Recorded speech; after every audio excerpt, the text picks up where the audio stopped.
we've sort of drifted from risks and harms to access and payment. And we even touched on the really interesting question of like why do we treat psychiatric illness with so much more trepidation and distance and hand-wringing than we treat physical illness.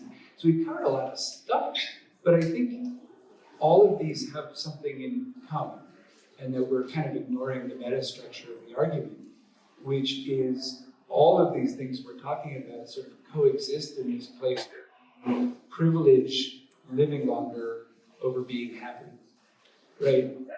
That's the question of why does if you show up with cancer, they don't start you with the worst cancer drug first.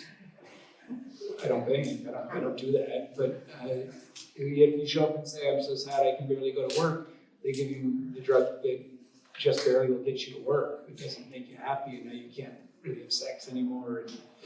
And, well, that's kind of your problem.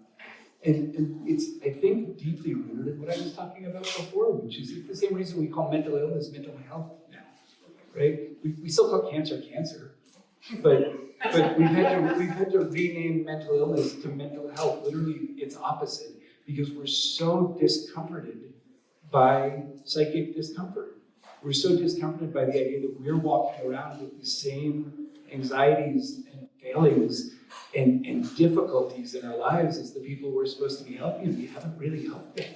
Those of you who still do therapy, we have precision psychiatry. It's called psychodynamic psychotherapy, and it works exactly on the problems that the person came up with. And yet, because of the systems of care that have been put into place, you as a psychiatrist are more likely to spend 10 minutes giving someone Zoloft, which is a 30-year-old treatment that doesn't work very well for most people most of the time. And it basically suppresses symptoms enough to get you out of bed. Well, you can't do the thing that might cure someone because insurance won't pay you to do it. So rather than zooming way in on little perceived potential risks and how long someone's on a Medicaid plan, I think that there is, so we always ought to understand the problems we're trying to fix at levels beyond the level we talk about them, right? It's the same concept in psychotherapy. You never say everything you know. You need to know more than you're saying so you can work effectively. And I think it's really important, rather than getting lost in the weeds, that we zoom out and think about why these things work the way they do. The psychiatric care system we have wasn't planned. It's an emergent system because of the treatments we have.